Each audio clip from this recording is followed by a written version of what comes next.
O Senhor esteja convosco. Ele está no meio de nós. Proclamação do Evangelho de Jesus Cristo segundo João. Glória a vós, Senhor. Aquele que vem do alto está acima de todos. O que é da terra pertence à terra e fala das coisas da terra. Aquele que vem do céu está acima de todos. Dá testemunho daquele que viu e ouviu, mas ninguém aceita o seu testemunho.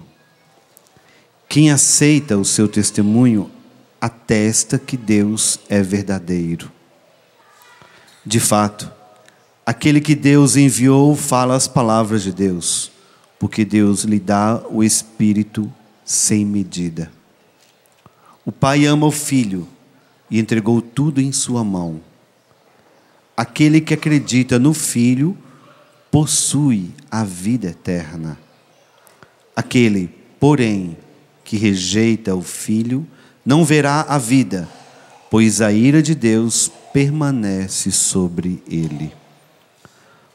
Palavra da salvação. Glória a vós, Senhor. Aleluia, aleluia. Aleluia, aleluia. Aleluia, aleluia. Aleluia, aleluia.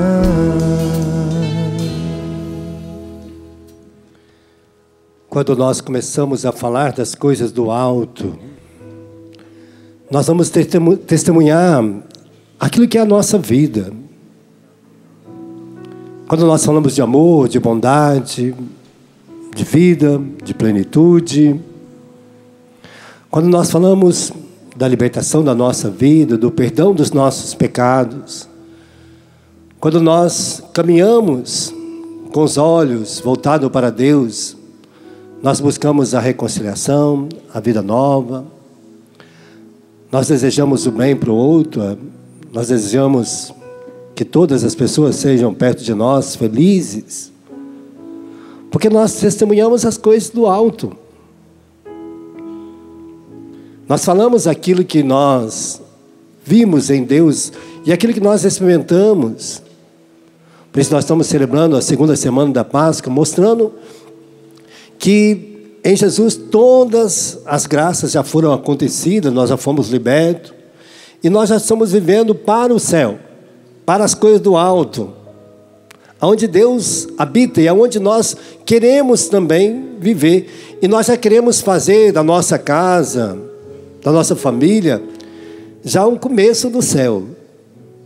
Nós nascemos para viver as alegrias do céu aqui. Aí você vai transformando a sua casa, o seu local de trabalho, as pessoas que convivem com você como família de Deus. Não é qualquer um. É uma pessoa da família de Deus. E eu começo a ver, enxergar, já como Jesus mostra que nós devemos chegar cheio do Espírito Santo, porque eu já estou experimentando viver esta dimensão na minha vida. Esta riqueza, esta graça. E que lindo quando nós começamos a ver isto. Porque a palavra de Deus já vai falando desta riqueza para nós, desta graça. Quando nós pegamos já em Romanos 8, quando o Senhor já revela esta riqueza. Romanos 8, de 10 a 11. Ora, se está em Cristo, se Cristo está em vós, o vosso corpo, em verdade, está morto pelo pecado. Está morto para o pecado. Mas o Espírito que vive em ti é justificado. Está vivo. Portanto, ele vai dizer, se o Espírito daquele que o ressuscitou Jesus dos mortos habita em vós, ele que ressuscitou Jesus Cristo dos mortos, também vos dará a vida aos vossos corpos mortais. pelo Espírito que habita em vós. Portanto, irmãos, não somos devedores da carne, para vivermos segundo a carne. De fato, se viverdes segundo a carne, havereis de morrer. Mas, se pelo Espírito mortificardes as obras da carne, vivereis, pois todos aqueles que são conduzidos pelo Espírito de Deus são filhos de Deus. Por isso Jesus nos dá graça nesse dia, nos dá graça na Páscoa, de experimentarmos esta vida. Nós morremos com Cristo, nós fomos crucificados com Ele na sexta-feira, para que no domingo da Páscoa a gente ressurgisse pessoas novas, pessoas que foram destruído em si o pecado, e agora vive pelo Espírito de Deus. E essa graça, para que a gente não esqueça de que Deus, no seu infinito amor, quando nós pegamos aqui na palavra de Deus, Colossenses 2, vai dizer disso, Ele, Colossenses 2,14, Ele nos perdoou de todos os pecados, cancelando o documento escrito contra nós, cujas prescrições nos condenava, aboliu definitivamente ao cravá-lo na cruz, expoliou os principados e potestade, expôs ao ridículo, triunfando dele sobre a cruz. Ele está vivo para que nós continuemos vivos nele, para espalhar esta graça, para sermos sinal desta graça a todos. Por isso nós vamos fazer com que aquilo que a primeira leitura de hoje nos convida, no Atos dos Apóstolos, que os discípulos estavam ali, os doutores da lei disseram, olha, vocês estão proibidos de falar de Jesus. O mundo não vai querer que você fale de Jesus para ninguém. Muitas pessoas vão querer tampar o ouvido. Até eu achei engraçado esse dia para trás, que uma senhora estava falando de Jesus, aí uma pessoa passou e tampou, enfiou os 2 dedos no ouvido, os 2, para querer não escutar. Mas aquela senhora dizia para aquela pessoa, não adianta você enfiar o dedo no ouvido, você está entendendo o que eu estou falando, você está entendendo, você sabe que eu estou falando de Jesus. Não adianta pôr os 2 dedos no ouvido, porque ou mais cedo ou mais tarde você vai encontrar com Ele para a glória ou para a condenação, ou para o céu, que é o desejo de Jesus, que é o desejo de Deus, ou você não quer receber, não quer cancelar os documentos que estavam prescritos contra você. E aí você vai se autocondenar. A salvação está pronta, mas você está negando recebê-la. Muita gente está negando de receber a salvação, está abandonando a salvação, porque não quer receber. E aí começa a viver, espalhando outras notícias. Esse é o perigo nosso. E a gente vai ouvir outras coisas. E a gente começa a não ouvir mais Deus. E aí a gente começa a ouvir pessoas, situações, e as pessoas irão espalhar muitas outras doutrinas. Não quer ouvir a Deus, não quer ouvir a salvação. E aí começa a aceitar todas as outras dimensões. Quando a gente pega na palavra de Deus, aqui em Colossenses 2, versículo 8, já começa dizendo, olha, cuidado. Ou você vai ressuscitar com Cristo, aceitar a salvação, ou você vai, estais de sobreaviso. Olha o que diz a palavra. Estais de sobreaviso, olha, escuta. Para que ninguém vos engane, com filosofias e vã sofismo, baseados nas tradições humanas, no rudimento deste mundo, em vez de se apoiar em Cristo. Olha, vão deixar Cristo de lado. Olha, Cristo, olha, isso é coisa da igreja. E aí começa a minar o coração. Nada, isso não, olha, não tem problema. E aí começa a oferecer outras filosofias. Nada, tudo é bom, tudo convém você fazer. Amanhã, se você não quiser, você volta atrás.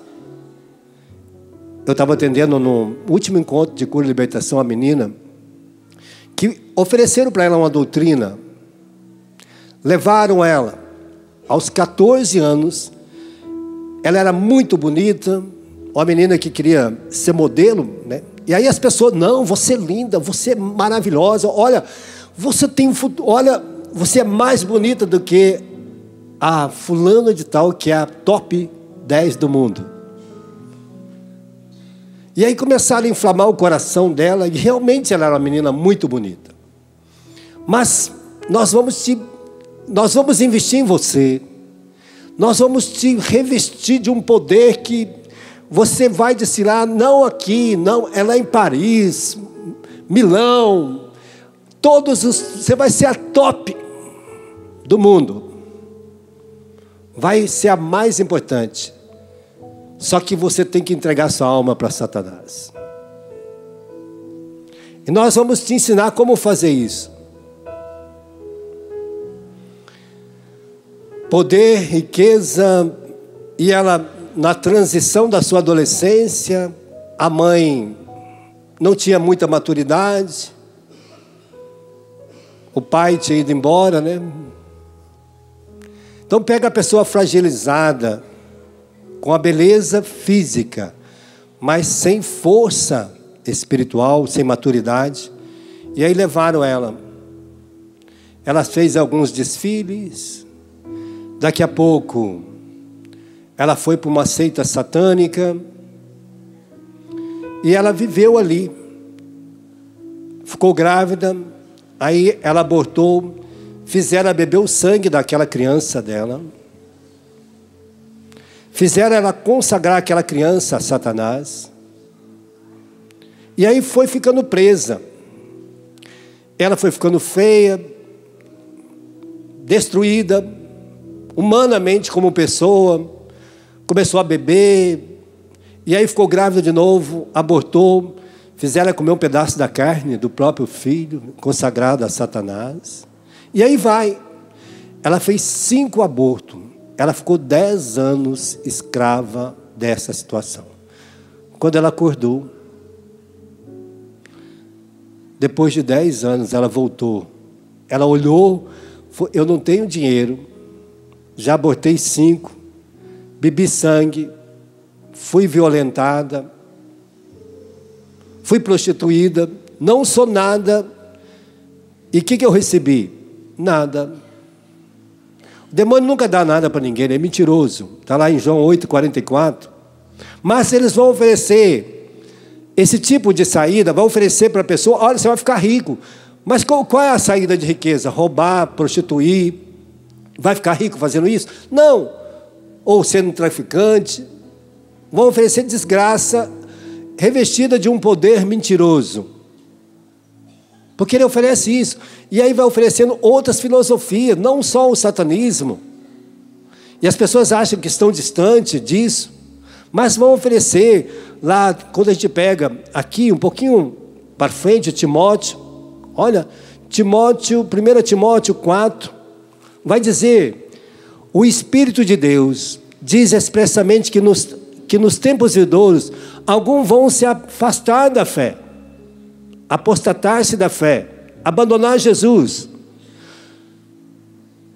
dando ouvido aos espíritos embusteiros, doutrinas diabólicas, hipócritas, impostores, que marcado na própria consciência com ferretes da infâmia, proíbe o casamento, assim como o alimento que Deus nos dá para que sejam tomados em ação de graça. Qual é o alimento?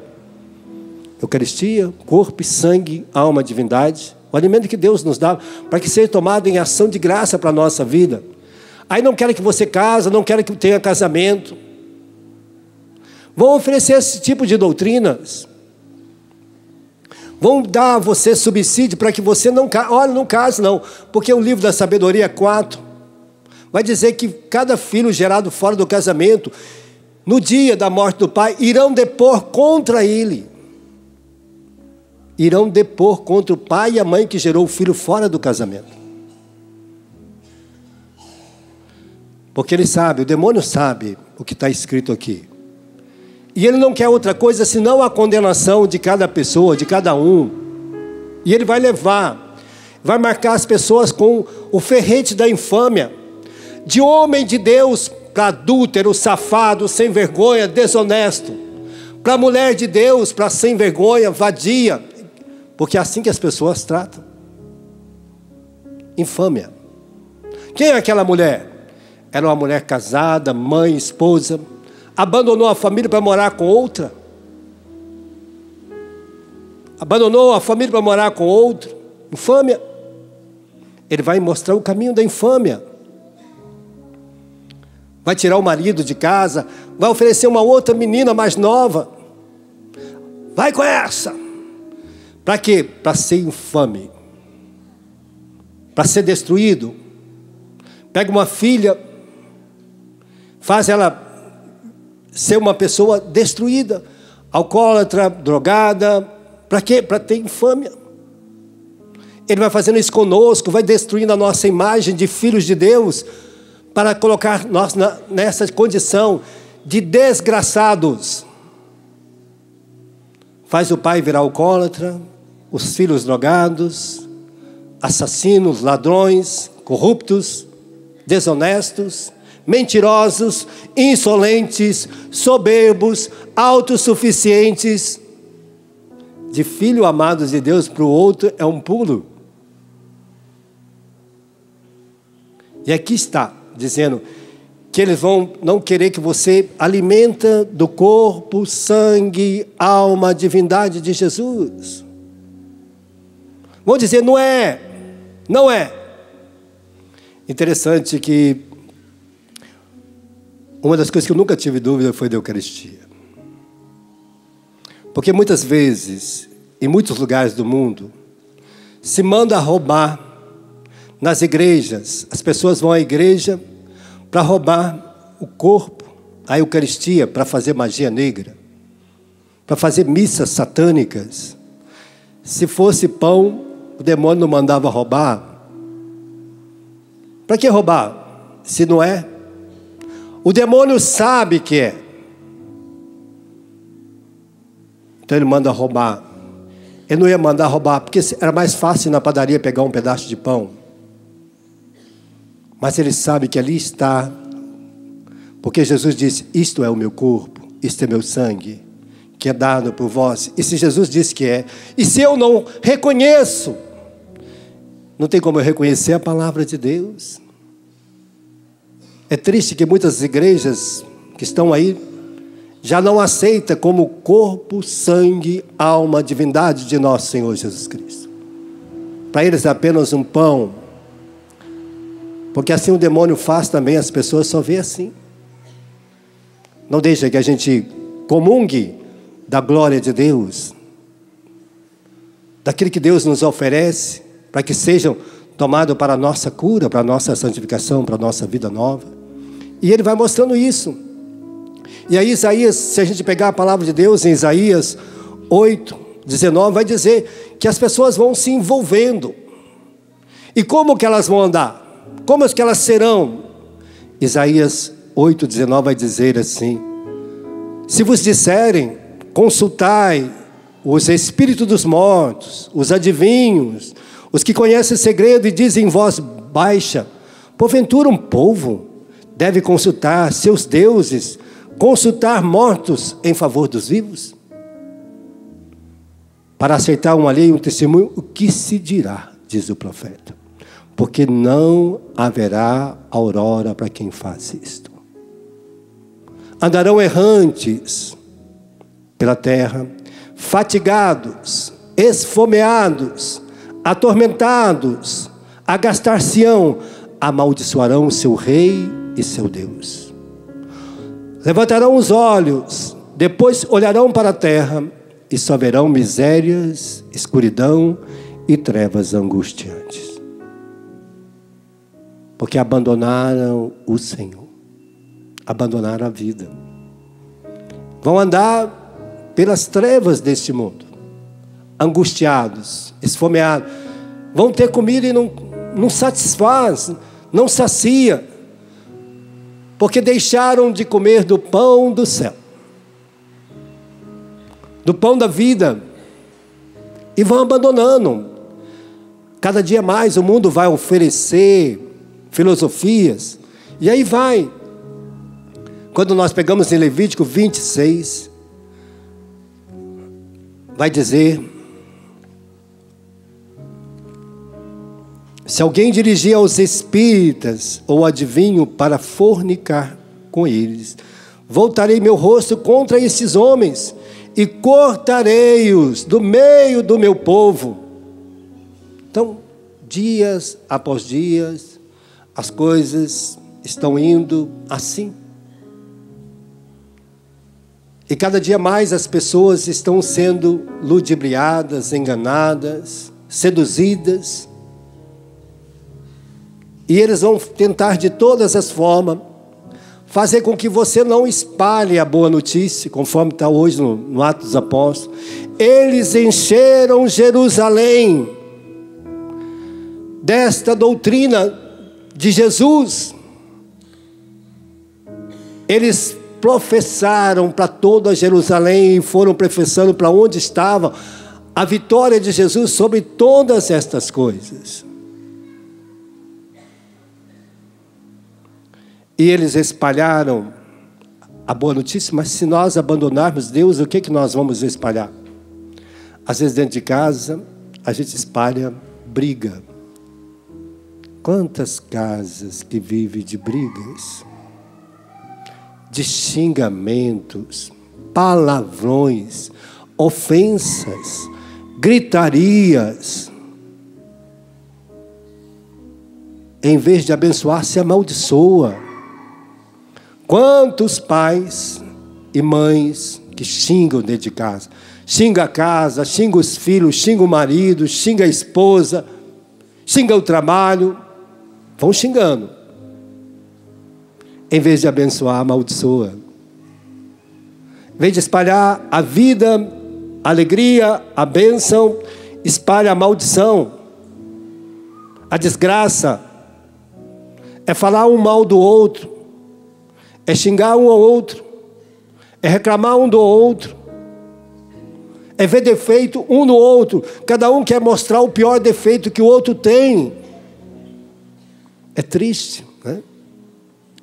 Mas a gente vê assim, aqueles que estão em Deus, é lindo, porque eles procuram ver as qualidades. Meu filho, é tão bom quando a gente ouve uma mãe, né? Ai, meu filho é tão bom, meu filho é tão maravilhoso. A gente sabe que tem uns defeitinhos, né? Ninguém é perfeitinho, tem uma unha encravada, tem um cabelinho fora do lugar, né? Mas a mãe que está em Deus, ela começa a ver as qualidades, a riqueza do marido. Não, teu marido, meu marido é muito bom, ele tem me ajudado. Ela sabe que tem uns defeitinhos ali que precisa, né, ser corrigido, mas ela elogia. Agora é tão triste quando a gente está em algum lugar e a gente vê as mulheres. A minha irmã tinha um salão de cabeleireira, eu tinha uma amiga também que era cabeleireira, e eu ia lá cortar o cabelo. E aí eu ficava sentado lá, esperando para cortar o cabelo, e a gente via aquela mulher falar mal do marido para todo mundo ali. Ou a gente vai nos botecos da vida, né? Nos restaurantes, nos botecos, e aí o marido falando mal da esposa para todo mundo. Porque é aquela cobra, porque é aquela caninana, que é a jacaré, e aí vai. Mas está amaldiçoando, ele não sabe que está amaldiçoando. Não sabe que está amaldiçoando. Falar mal é amaldiçoar. E às vezes a gente fica lá procurando defeito do irmão, da irmã, do amigo. Tem menina que namora, fica procurando defeito do namorado. Para que está namorando então? Larga. Se não serve, deixa, arruma um que serve. Também o namorado ficar falando mal da namorada, está namorando ela e fala mal para os amigos, né? Se você não gosta, acha muito defeito, não namora. Deixa ela. Quem sabe alguém vai encontrar e vai consertar. Vai ajudar ela a ser melhor mulher. E essa riqueza daquele que está em Deus, né? Eu fui ficar numa casa para pregar o encontro.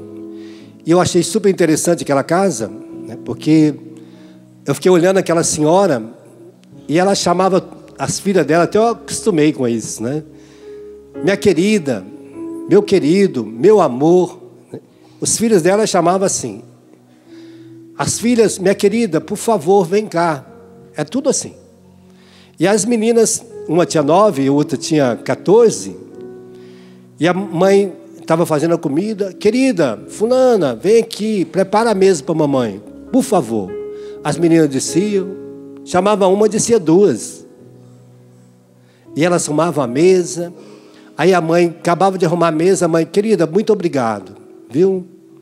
E aí eu fiquei vendo naquela casa. Os filhos chegavam, ia lá, abraçava a mãe, beijava.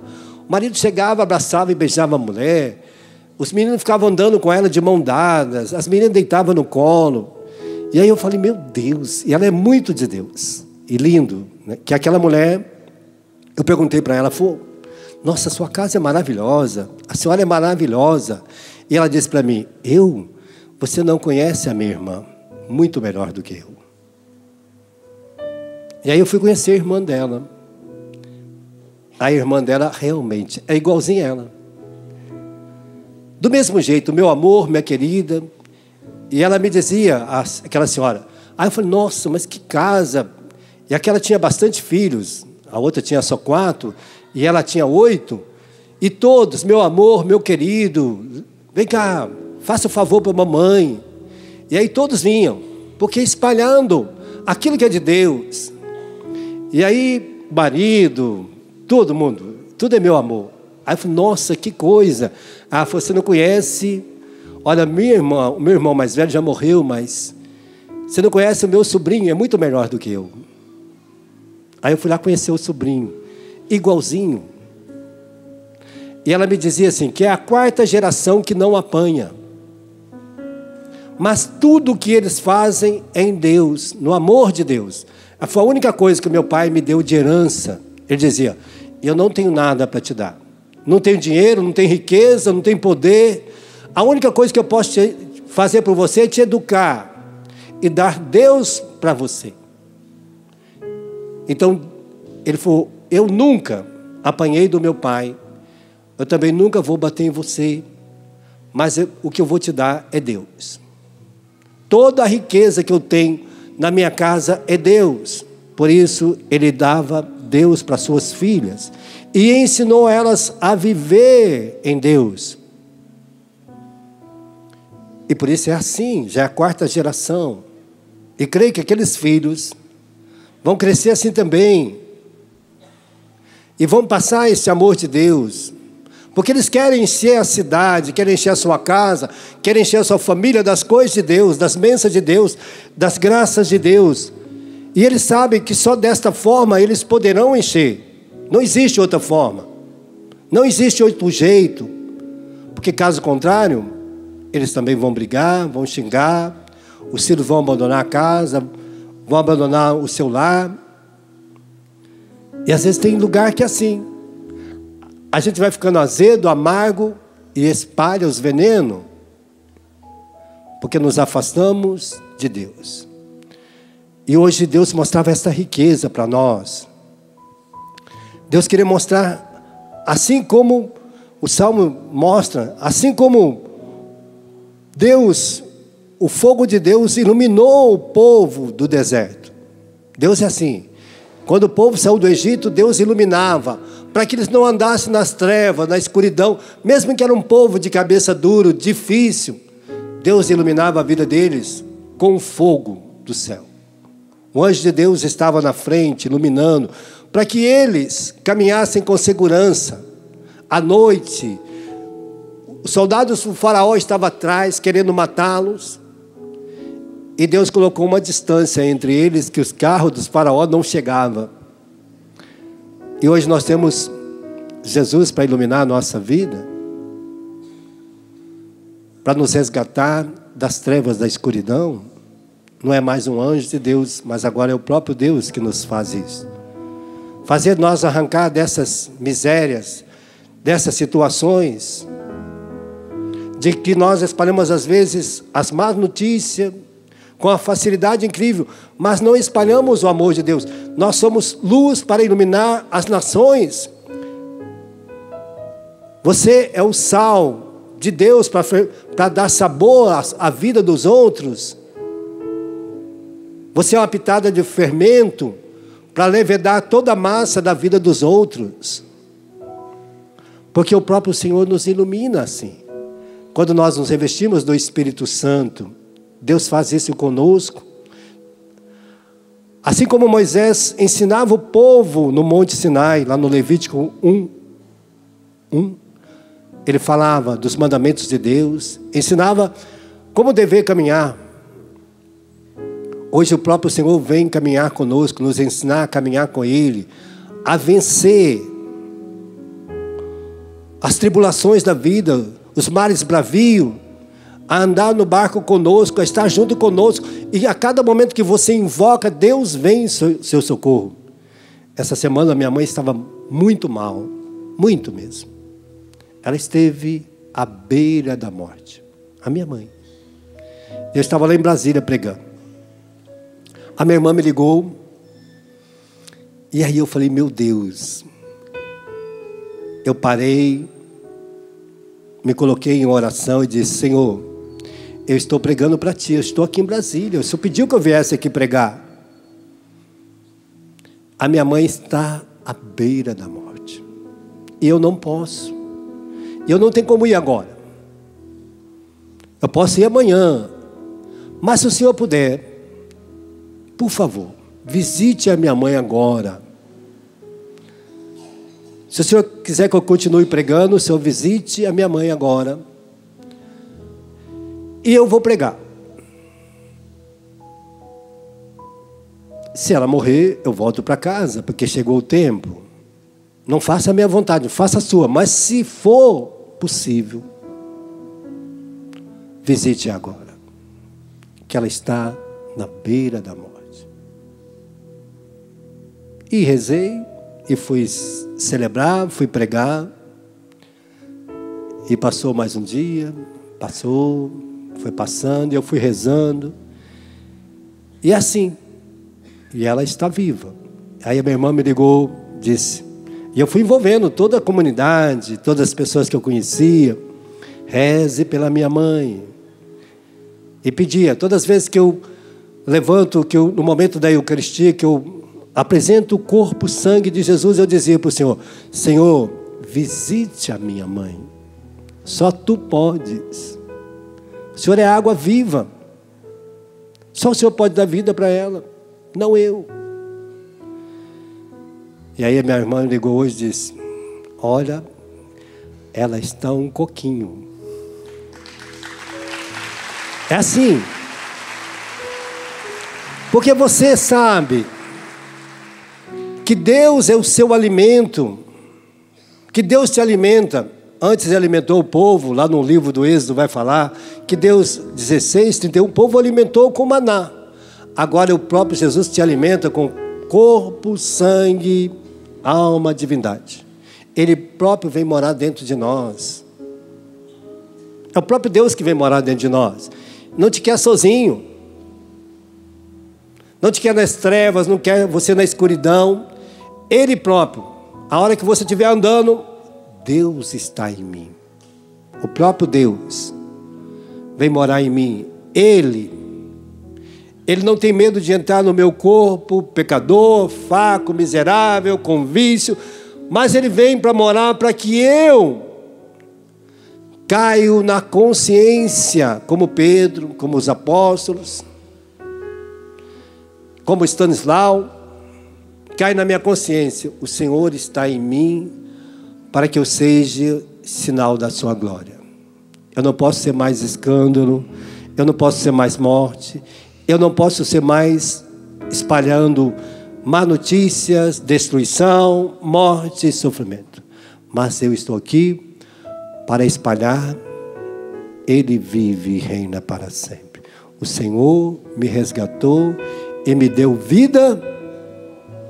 Põe a mão no seu coração e diga comigo: muito obrigado, Jesus. Assim como os apóstolos, seus discípulos, eles espalharam a vida nova. Assim como o meu corpo mortal, ferido pelo pecado, até mesmo cheio do pecado, até mesmo às vezes cheio de infâmia, mas hoje eu quero experimentar esta graça.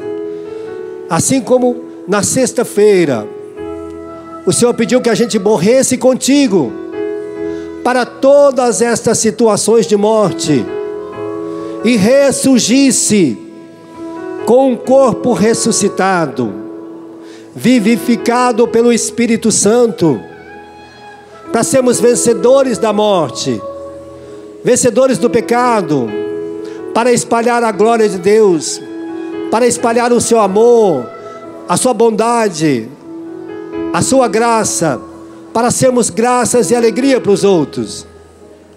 Eu quero que a sua graça entre na minha casa, na minha família, que talvez seja eu o portador desta boa nova. Talvez vai ser eu que vou ter que levar, mas me dê esta graça, Senhor. Encha meu coração do teu Espírito Santo. Revigora-me, Senhor.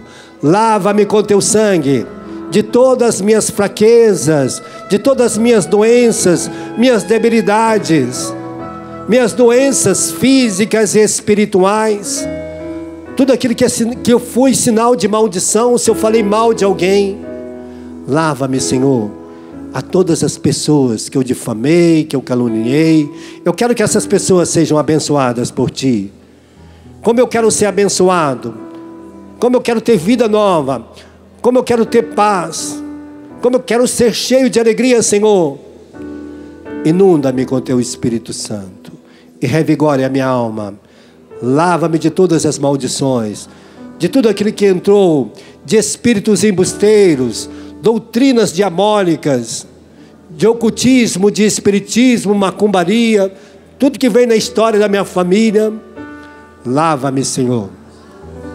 Eu te consagro, Senhor, a minha vida, te consagro a minha casa, te consagro os meus familiares, te consagro o meu trabalho, te consagro os meus bens, tudo que tenho, Senhor, tudo que eu possuo, eu te consagro, Senhor, para que eu seja um homem consagrado a Ti.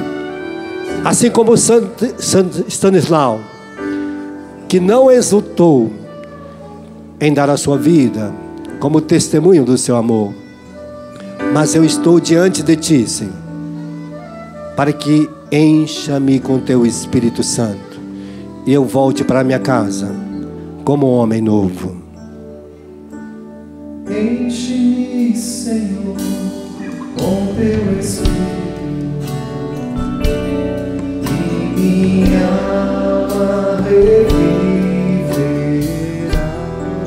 Enche-me, Senhor, enche-me, Senhor, com Teu Espírito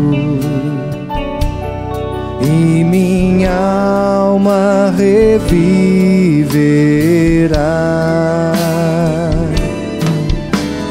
para Te adorar, para Te louvar. Enche-me, Senhor Jesus, para Te adorar, para Te louvar. Enche-me, Senhor Jesus.